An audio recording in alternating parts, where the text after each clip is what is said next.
hello there, and happy mid-July. And yes, I did get my hair cut. It's about time, isn't it? Uh, I would rather do an algebra word problem than deal with my hair. I just don't, that's not where my skills lie, and it just takes me a while to finally convince myself to get it chopped off. But anyway, so then there's some of you who haven't even noticed it's gone, so that's okay. You're my person, right? I wouldn't have noticed it either. Anyway, um, I was thinking about failure today. Possibly because I was thinking about my failure of my skills to get my own hair, but um, found a quote from Richard Branson. Now he's owns Virgin Atlantic and a variety of other companies, and he's something just I looked at a little while ago. Said he was worth over $2 billion, which is a good deal of money, so he doesn't have to worry about money.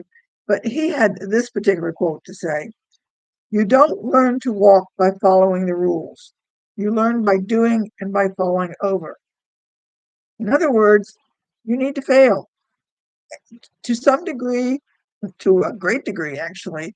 Success doesn't really teach you anything because once you get somewhere and you get to be successful, you keep doing it. Go with the idea of walking and falling over. Once we learn to walk, we don't really pay attention to it anymore. If anybody out there has ever had a problem, say you broke a leg or you had an accident or something and you had to start to learn to walk all over again, and you are forced to think about what you're having to do, it's not really that easy because we've gotten so used to doing it that we don't give it any thought anymore. So the idea that once you fail at something, you're forced to actually sit there and look at what's going on. Well, you can't. What a lot of people do is they fail at something and they say, "Oh, I'm just not good at this," and they quit. Right? I mean, how many times I said earlier about algebra, maybe that's why I said algebra word problems. I've seen so many students, they look at it and they try and work out a problem and say, "Oh, I can't do this. I just might as well get," and they just quit. They don't even make an attempt to figure out what's going on. I know that when I've given students tests back and I make comments on the test and say something about where they went wrong or what they could do, very, very, very few students ever go back and take a look and at the comments I made and figure out what went wrong. The overwhelming people, when they get the test back, they look at the grade and that's as far as it goes. These are also the same people that 6 weeks after the course is over don't remember anything they got. That got meaning the material that came from the course. If you really want to learn something and learn something well, when you fail, you've got to go back and take a look and see, why did you fail? What went wrong? Where did your thought process go off? Sticking with the algebra word problem, not that you all have to do it, but let's just use that as the example. When you have a problem and you can't work it out and you get the score back, or if somebody makes a comment on it and says, "Okay, this is, you put a minus sign instead of a plus," or some such thing like that, figure out what the issue was, what your thought process was, why you did what you could, if you can remember that. Sometimes you don't remember it because sometimes I've looked at my things and say, "Why did I do that?" Then again, maybe the problem was is I wasn't paying attention and that's why I don't remember why I did it. Who knows? But start looking at why something went wrong. If you've ever watched, well, let me go back. I've got an example in my head, which I wish I could just sort of put in video and show you guys. My brother had twin daughters. Um, when they were 9 months old is when I first saw them. And while I was there visiting, one of them started to learn to try to walk. It was very, very interesting because I was watching them and kind of in awe, so to speak, of how they went about it. One of the little girls was just sort of sitting there, whatever she was doing, what she needed to do, and she was playing with her dolls or whatever she was playing with. The other one was getting up, grabbing onto things, and doing her best to try and walk. And then she'd fall flat on her fanny, and you could kind of see the puzzled look. And for a 9 month old, the look on her face was sort of like, "What happened?" At which point, then she'd get up and she'd start it all over again. She was very, very persistent. You you have to see, if you don't know anything about children, see if you can find somebody who's got a 9 month old or talk to them about it. But she was, in a sense, trying to figure out what had gone wrong and then trying to get up and starting all over again. Because I could see her walk around, she'd hold on to the couch, she'd hold on to tables, and she'd do things, and then she'd let go. Very obviously, trying to see if she could do it without holding on to anything. So she was obviously experimenting, and in her case, failure wasn't stopping her. in her own mind, however she was thinking about it at that particular age, she was trying to figure out what she was doing wrong so that she could figure out how to get up and walk. Needless to say, of the two girls, she was the first one to walk. And then later, when it actually happened, and she was starting to call off and go off all over the place, and my brother called and says, "Is something wrong with the other girl? She's not walking at all." I said, "Don't worry about it. She'll just get up." And she did. About a month later, she just stood up and walked. I firmly believe she was watching her sister.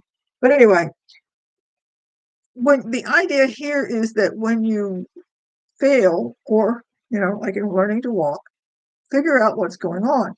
You may or may not remember when you learned to ride a bike. You fell over, so then you figured out, okay, I was leaning that way, I've got to lean back this way. You're making the adjustments based on whatever it was that, made you fall over in the first place. Somewhere along the line, as we grow up, we get the idea that failure is bad. Oh, you failed, you're no good, you can't do this, blah, blah, blah. And so we stop taking a look at what went wrong, which limits what we can learn and how we can improve. So the idea is to do whatever you did. If it doesn't work, figure out, have a little bit of a, in a sense, if you will, a small pity party if you want to need it, and then get that out of your system, and then figure out and says, okay, what did I do? What needs to be changed, and what can I do the next time? Now, you may come to the conclusion that what you were doing, you may not want to do at all. So let's say you've, I don't know, tried to get into a particular class, for example. And maybe you tried it 2 or 3 times, and it didn't work. Maybe it might be the teacher. You might need a new textbook. What was it on the test that you got back? Can you see, or can you talk to somebody and figure out how your answers worked out relative to what the correct answers were? What made something go wrong? And very few people do this. And if you study the people who are successful, the successful people, like Richard Branson, are the ones who figure out what went wrong. They learn from it, they don't do it again, and they go on and proceeds from there. Those people who make a mistake, they fail and say, "Oh, I can't do this." They quit and they get stuck and they just stay there. And then they can't figure out why nothing ever happens and they never get anywhere, because you're not making any attempt to learn from your failures. You have to fail in order to succeed.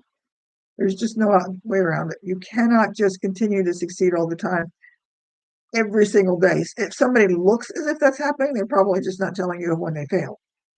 The other part to it is maybe they don't see certain things as failures. Somebody who does something well and it just sort of like comes naturally. Somebody who, I don't know, just gets into the water, knows how to swim. They don't necessarily see certain things as failures because they just seem to know how to do it. There will come a time when they will try something and it won't work. And then they may say, "Oh, gee, I can't do that." And so they'll stop going in that particular direction. But if they stop to take a look at what they were doing and how they were doing it, and get somebody to look at them and say, "What do you think I did wrong?" Then they'll be able to improve their skills and move on from there. Does this make sense? Because if you're beginning to think that you have to give up on something because you failed, you're looking at it in the wrong direction. Stop and take a look at it and say, okay, what went wrong? What did I do? Or what did I not do? What could I have changed? And then go ahead and just try it and change it and see what happens until you get to the point that you are successful with it. Thomas Edison and the light bulb. What is it? He failed that 1,000 times, according to the story. And the way he says it is that I didn't fail 1,000 times. I just found 1,000 things that didn't work. If you start looking at the fact that what you think was a failure is just something that doesn't work, it changes your mindset and you start looking for what does work. And sooner or later, you'll figure out what you need to do to get to wherever it is you want to go. You may need to make some major changes. You may need to just make some minor tweaks. Try it. I mean, think about it. It's basically, in a sense, failure is basically mindset. When you give up because you failed, I can just about guarantee you'll never get to wherever it is that you said you wanted to go. Think about, weight comes to mind. I can't lose weight, so nobody tries, you know? Okay. I don't think I need to go into that because I think that most people are familiar with that kind of concept. So I'm going to leave it here. I hope this was useful. I hope you understand where I was coming from, and I hope it gave you something to think about. And I hope you stop to think in terms of trying to turn your mindset into looking at failure as a way to learn. And you might find it might take a while, but you'll probably get further. So please share this. Let me know what you think, and we'll see you later. Bye.